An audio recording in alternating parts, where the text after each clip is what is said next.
Assalamualaikum warahmatullahi wabarakatuh. Tepangkeun wasta abdi Selvi Arina Dwi Putri ti kelas 10 IPS 2. Di dieu abdi bade ngadongeng anu judulna Sireum jeung Japati. Dongeng Sireum jeung Japati. Aya sireum rek nginum di sisi walungan, keur ngarayap ka handap. Manehna ti soledad pluk ragrag ka cai.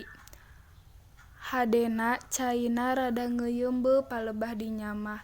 Tapi keukeuh bae ari ngojay ka sisi mah manehna teu bisaeun. Sireum gegeroan, "Tulung, tulung ieu kuring rek tikeurelep tulungan."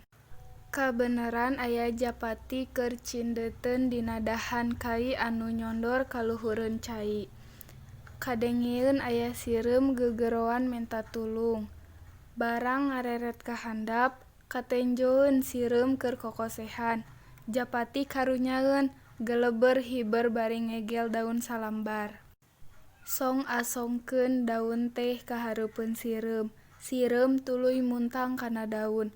Daun ku Japati dibawa ka darat, sok digolerkeun kana taneuh. Sireum pohara nganuhunkeunana ka Japati anu geus ngalepaskeun manehna tina bahaya. Dina hiji mangsa Japati teh cindeuteun deui dina dahan kai anu nyondor ka walungan tea.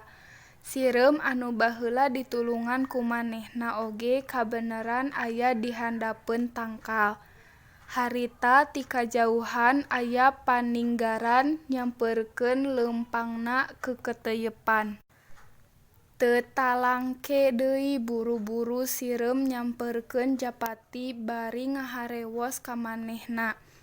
"Heh Japati, buru-buru geura hiber, tuh aya paninggaran keur ngintip." Paninggaran geus ngawengkang bedilna. Teu lila Japati buru-buru ngaleber hiber. Isukna Japati papanggih deui jeung sireum, ceuk Japati, "Nuhun pisan sakadang sireum, kuring geus ditulungan ku anjeun lepas tina balai."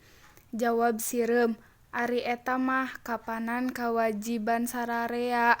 Nulungan batur anu rek meunang cilaka eta wajib, komo ieu mah kuring ayeuna hirup keneh teh lantaran geus ditulungan ku sampean." Tah kitu cenah lalakon sireum jeung Japati anu akur jeung silih tulungan.